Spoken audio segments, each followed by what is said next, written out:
Es una decisión muy conveniente porque nos puede permitir acabar con inercias que son claramente improductivas, indeseables, erróneas, que se deje de asignar recurso a los programas simplemente porque así se asignaba el recurso anteriormente. Es decir, un presupuesto base cero es lo contrario de un presupuesto inercial. En lugar de que simplemente se le otorgue dinero a los mismos programas que se asignó el año anterior, se hace una revisión profunda, a fondo, para que solamente reciba dinero aquello que va a beneficiar a los ciudadanos, que va a impulsar el crecimiento económico. Y nosotros lo vemos con muy buenos ojos, porque ese presupuesto se va a discutir una vez que el PRI y sus aliados tengan mayoría en esta Cámara de Diputados. Todas las encuestas que se han hecho públicas, después de la elección del próximo 7 de junio, el PRI y sus aliados van a perder la mayoría aquí en la Cámara de Diputados. De manera que este presupuesto base cero es una gran oportunidad para ese cambio de rumbo que hoy más de 7 de cada 10 mexicanos están pidiendo a gritos. Sí, por supuesto que es el momento ideal, sobre todo porque el PRI y sus aliados ya no van a tener mayoría aquí en la Cámara de Diputados, de tal manera que podremos hacer resonar la voz de los millones de mexicanos que están pidiendo un cambio de rumbo, que no quieren un presupuesto inercial, que no quieren más de lo mismo, que quieren que asignemos mejor el gasto público, que verdaderamente produzca beneficios, que sirva para la generación de empleos, para recuperar la paz y la tranquilidad, para combatir la corrupción. Es un gran momento, fundamentalmente porque el PRI ya no tendrá mayoría en la Cámara de Diputados. No, ese análisis se tiene que hacer con enorme seriedad. Un presupuesto base cero exige mucha seriedad, responsabilidad, análisis objetivo, de tal manera que las decisiones que se tomen estén bien sustentadas. Nadie debe improvisar recetas, se debe hacer análisis objetivo para que verdaderamente beneficie al país. La gran ventaja de un presupuesto base cero es que permite volver a cuestionárnoslo todo. Este peso que a los mexicanos les cuesta mucho trabajo entregar al gobierno cuando pagan sus impuestos, ¿en qué lo debemos gastar? ¿Debemos gastar más o menos en sueldos, más o menos en programas sociales? ¿En qué programas sociales? ¿En qué programas para mejorar la seguridad pública? Y toda vez que el PRI ya no tendrá mayoría en la Cámara de Diputados, es una extraordinaria oportunidad para hacer realidad el cambio de rumbo, el viraje que hoy el país necesita y que 7 de cada 10 mexicanos están pidiendo a gritos. Esta es la gran oportunidad para que con una Cámara de Diputados que ya no va a poder controlar el PRI y el gobierno, verdaderamente nos cuestionemos peso por peso en qué se debe de gastar y que respetemos que los ciudadanos pagan con mucho esfuerzo sus impuestos y que nosotros los diputados somos responsables de que ese dinero se gaste en lo correcto. Bueno, esto además es indispensable porque va a haber menos dinero. Al bajar el precio del petróleo es evidente, y al no haber el crecimiento económico que podría haber, es evidente que habrá menos dinero disponible. Hay que gastarlo mejor y esa es la oportunidad. Es más bien un momento en el que toda la opinión pública debe estar muy atenta a que estas ventas de bienes públicos se realicen en el marco de la ley, es decir, que las personas que los compren verdaderamente paguen el precio adecuado, si nadie ofrece lo que valen se declaren desiertas, que efectivamente se asignen a quienes ofrezcan las mejores condiciones, porque hay que decirlo con claridad, el Estado mexicano está vendiendo bienes que hoy son del pueblo mexicano y que van a pasar a manos de particulares, de tal manera que toda la opinión pública debe estar muy atenta para que esto no se preste al beneficio de unos cuantos en perjuicio de la mayoría.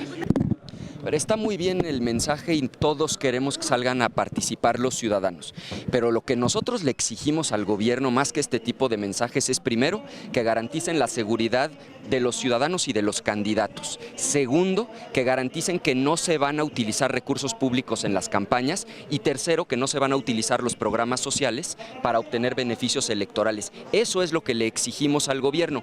Todos podemos hacer llamados a que la gente salga a votar, es algo positivo, pero la exigencia al gobierno es seguridad y que no haya recursos públicos en las campañas. Sí, estamos ya muy cerca de alcanzar esta reforma constitucional.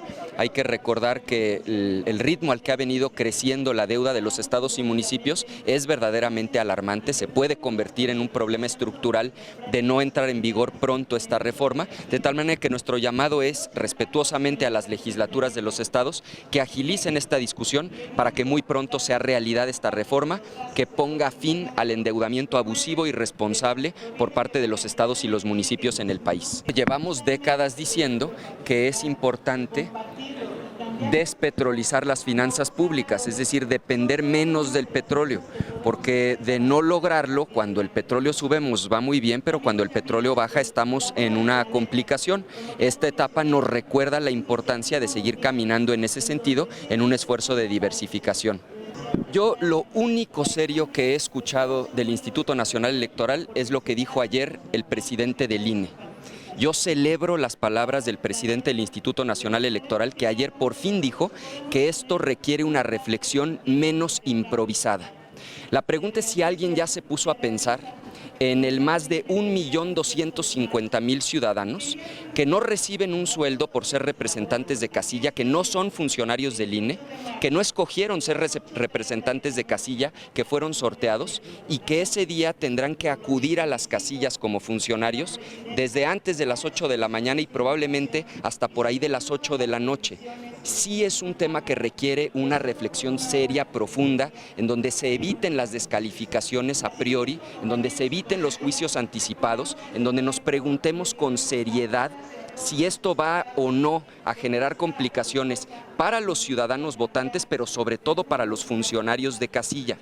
Hay muchos precedentes. En el caso, por ejemplo, del año 2010, en España, se cambió la fecha, no se canceló, se cambió la fecha de un partido entre el Real Madrid y el Barcelona, justamente porque había elecciones en Barcelona. Nuestro llamado es a que nos abramos a una reflexión sensata, seria, objetiva, que sea el Instituto Nacional Electoral quien coordine esta discusión y que decidamos lo que sea mejor para el país, que no anticipemos un juicio, pero que tampoco descalifiquemos la necesidad de una reflexión sobre esta materia, como ocurre no solo en México, sino en muchas partes del mundo. Mi opinión es que esto merece una reflexión en el Pleno del Instituto Nacional Electoral, en la próxima sesión, como lo está proponiendo el propio presidente del INE, y que hagamos nuestras sus palabras de entender que esto requiere una reflexión, como él ha dicho, menos improvisada, en donde se revisen datos. El partido es a las 12, identificar los horarios de flujo de los votantes, qué ocurre con el más de 1.200.000 personas que ese día van a ser funcionarios de casilla, qué tantos son jóvenes, y que en función de esa información se tomen las mejores decisiones para el país, que nos abramos a un debate. Me parece que lo más antidemocrático que puede haber es cerrarse a una discusión en un tema que es de trascendencia y que es conveniente que sea discutido con objetividad, que nadie se considere dueño de la verdad, que nos abramos a esta discusión.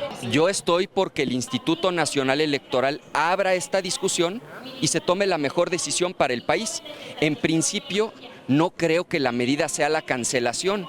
Se debe revisar si es o no conveniente un cambio de fecha, si realmente después de un análisis objetivo no hay impacto alguno, si habría o no impacto en el más de 1.200.000 ciudadanos que ese día deben presentarse de 8 de la mañana a 8 de la noche en una casilla. Nuestro llamado es a que hagamos nuestras las palabras del presidente del Instituto Nacional Electoral, que es lo más sensato que se ha dicho en el INE, que haya una reflexión que no sea improvisada, abrirnos a un debate, fijar una posición tajante, sin siquiera haberse abierto a una reflexión objetiva, tampoco me parece lo más responsable, por eso no lo estoy haciendo. Lo que tampoco me parece adecuado es que nos cerremos a esta discusión a priori, sin siquiera haber escuchado los argumentos y haber revisado los datos. A mí no me corresponde fijar la posición del Partido Acción Nacional. Lo que yo celebro es que el Instituto Nacional Electoral, en voz de su presidente, haga un llamado a una reflexión que sea menos improvisada, que se revise la información, que sea de manera formal en el Pleno del Instituto Nacional Electoral y que se decida lo que sea mejor para el país y para nuestra democracia. Yo no me adelanto a la conclusión y en eso quiero insistir. Lo que yo celebro es que nos abramos al debate y a una reflexión que, como ha dicho Lorenzo Córdoba, sea menos improvisada. Gracias.